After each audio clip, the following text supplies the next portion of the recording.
Hey guys, Blessed Sunday. Now we're gonna do a bit of an experiment with regards to the theme of this video. And it's gonna be an unraveling of a piece by Bach. So it's gonna sound really complicated at first, but you'll see where I go with this.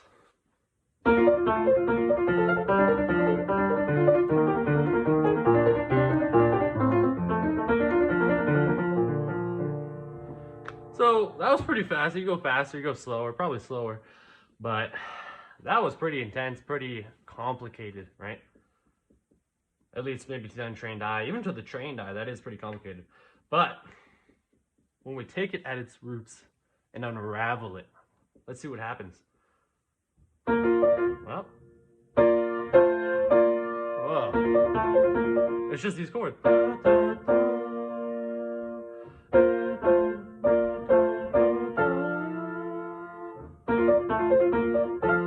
So B flat F, B flat F, right?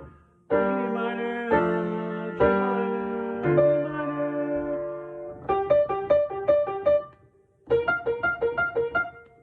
It's just taking the fives of the chords.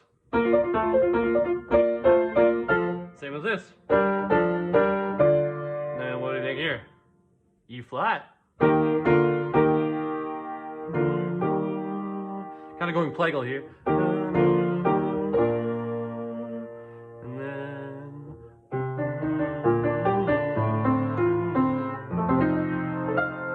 so this one's a bit of a weird one. It's just building out, right? And then cool thing about Bach is you can apply it to really any kind of scale.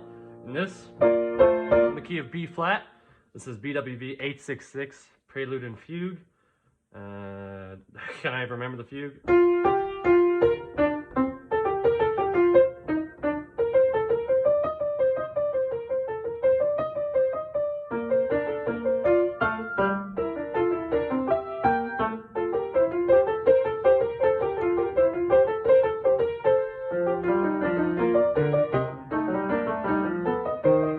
Okay, anyways, that's just me reminiscing. But anyways, you gotta get the point where we can make things something so fast. That's terrible. But that's just how bad these balls of yarn, is what we're gonna call it today, can be. Oh my gosh, everything in life is moving too fast. What is happening?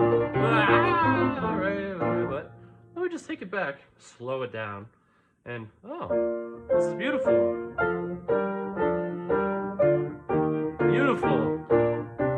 Well, that's kind of whatever. Right, and you can do that in the key of C, right? I mean, you can sort of do it in key of C, where he has it in the second inversion. So you just do, yeah.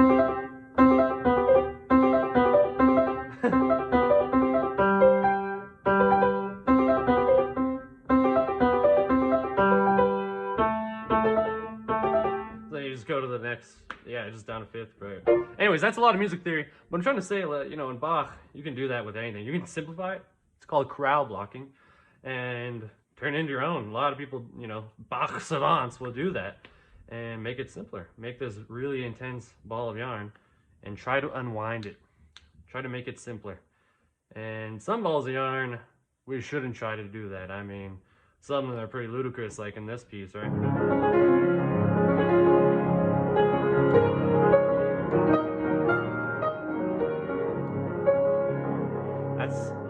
Liszt, he's beautiful. I mean, that's not really like, it's actually quite a simple thing to do, but to perfect that really takes some unraveling. And you have to, every note, it's like a harp. Even this melody.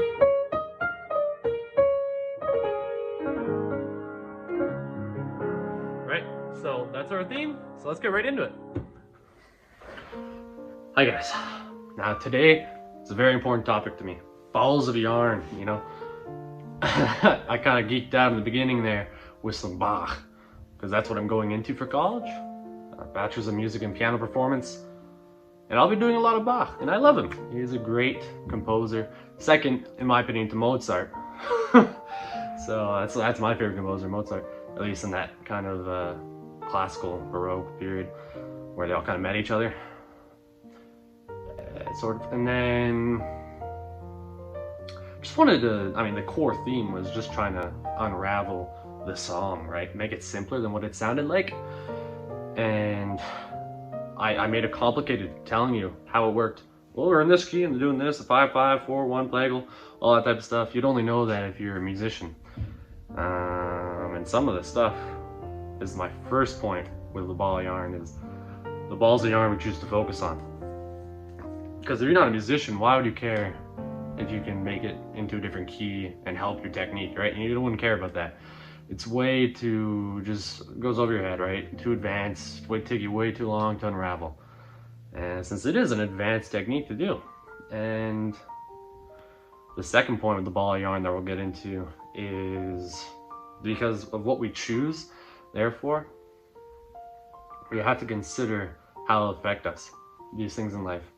And eventually, if it is like a ball of yarn that has to be untangled, it could be a mess. So our third point, the final, sounds like a sermon, but it's not, just some reflections where we have to be careful and not use our own strength, not rely on it, but through God, using Him and His angels to unravel what is very challenging for the human condition, right? So a very simple verse today, and you know, we're in the key of B flat. My day, I just went to church both days, but had worship team, so it's been very busy. How about yours? How are we? So the context of this verse, though, anyways, is, again, still out of this Bible. I'm not doing God's promises for a bit, because we're kind of playing off the last little mini-series we had, where there's just like a note they can get from it, where we're in John, the Gospel of John. I'm doing a lot of gospel work recently. Chapter 13, if you know it, the only context you need is that Jesus is washing the disciples' feet, and he's like, "Oh," while all the disciples are like, "Whoa, this is terrible," because in that time, if you wash someone's feet, it's like a slave work, right?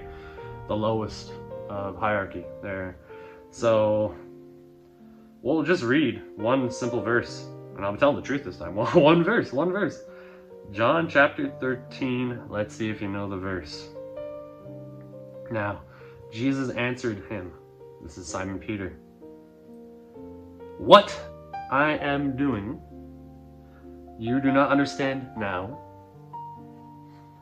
but afterward, you will understand." Just like that, verse 7. Now, this verse has been very comforting to me because, you know, I've had many balls of yarn in my life where, regardless of I choose them or not, they're still very very complicated, and I don't know how to deal with them. Especially now, I have to trust God to unravel it for me. I've done my effort, and if I put more, it'll be useless.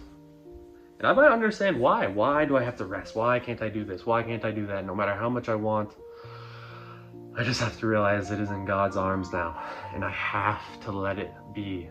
It's like that Beatles song. Literally, let it be, right? It's a beautiful song.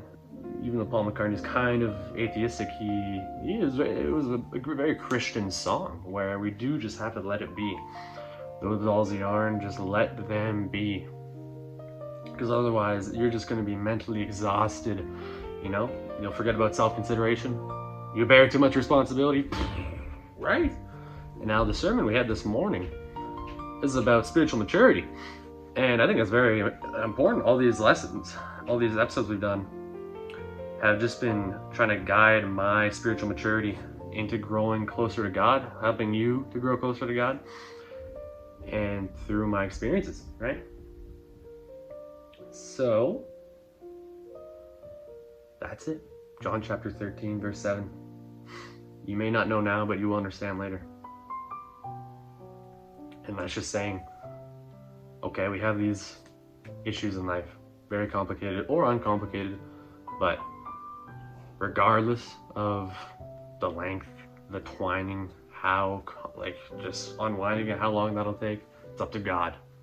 You may not know now, but you will know later. That's the ESV. The NIV I like the translation more. put that there, just to give you a different lens. But yeah, if that comforts you, then just go knowing that God has a plan, always. That's, what, 16 episodes so far? A common theme you can take from any one of them is that God has a plan for you. So, hope you like this one. Hopefully it wasn't too complicated in the beginning, and just a nice simple episode after some long ones. So, take care.